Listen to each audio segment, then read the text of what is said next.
Then we had the keys to comfort. The contestants were told they're going to spend the night outside. They had to find keys. The keys open chests, which cost money from the kitty, but inside those chests were comfort.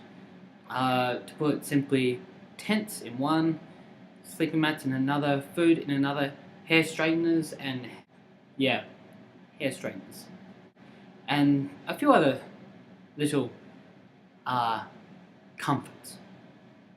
Now, around 6 keys were found.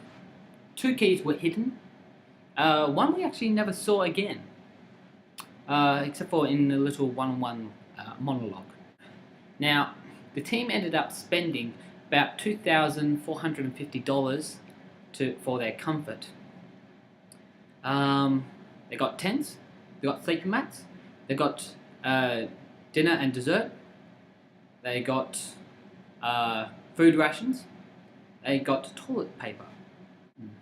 And then the next morning they were told that they could earn back the money they spent. Woohoo! But hold on, we spent some money. 8 competitors could make the scales of justice, and then the next 4 would balance the scales because the first scales were imbalanced. But the team who fixed the scales could only move the materials used to make the first scales 5 times. They made the scales with several planks of wood. There were triangles, straight lines, and such, and they were told they could only do it in 5 moves. Okay, the first team did it wrong. Pretty hard to get it wrong when you have a diagram. Yet the next team got it so quickly. By the first team getting it wrong, they did not win $1,200 back, but they did get $1,250. That's pretty fair. That 50 was very important.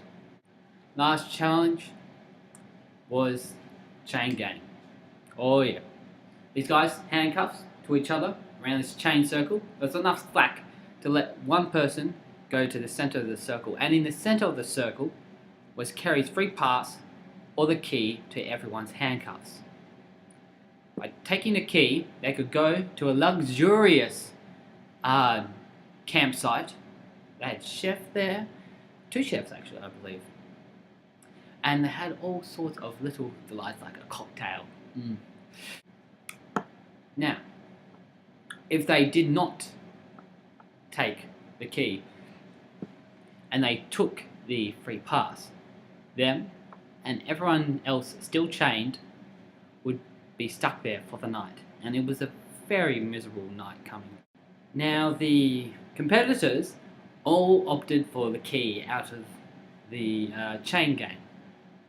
So, by doing so, they won $10,000 towards a kitty, or pot, or whichever you like to pick.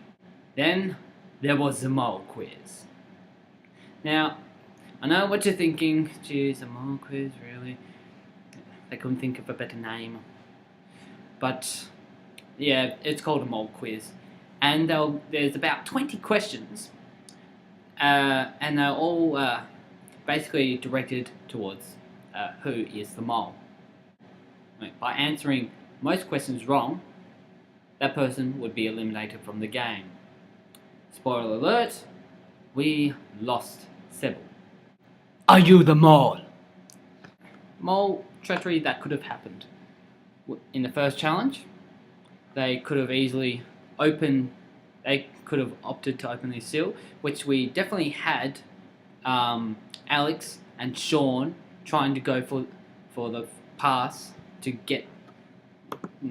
We definitely had Sean and Alex trying to get the free pass to the flag. And of course we had 2 people come up with dumping their luggage first, which was on one side it was Sean and the other side it was Kerry. Sean claimed that he didn't really need the stuff in his bag and he could walk without it. And Kerry said she had packed 20 kilograms into a suitcase. which would definitely slow them down. And if it weren't for the fact that they actually did dump their bags, they probably would have had missed the time.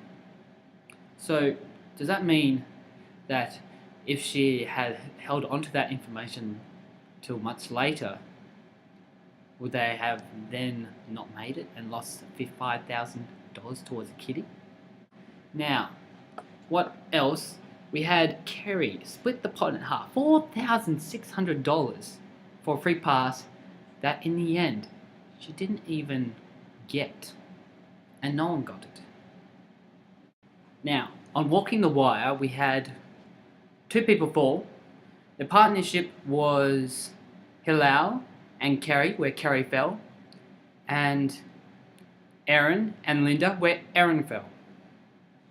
Now, though there was one small thing, Kerry only got 5 meters before she fell, and Linda was actually the weaker one between Aaron and herself, though Linda did not fall. It was Kerry, though they were right beside each other, so you could say there could have been something there. You have to be very observant for those sort of things. Next was money bags, and we had on one team Alex, Aaron, Nick, Kerry, Sam, and Ali. Now, there's one small thing. Some were against having the tower and some were for having the tower. Now, the problem is, would them all even try and search for the tower? Because if they decide to skip it and meet off with another team, they have a chance of just having the team just gain, 1,600, which is a very small amount. And especially if they don't meet at the flag. Though, if they took the 10,000, there was a big chance for them all to knock it over, if it was in that group.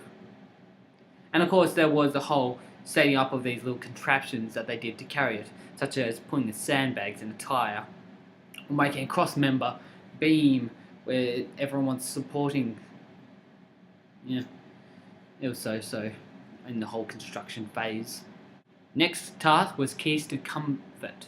Now, here's a little interesting thing. Not all the keys were used, and one that everyone knew wasn't used, because we had basically Sean having 2, Hilal having 1, Nick having 1, Aaron having 1, Asha having 1.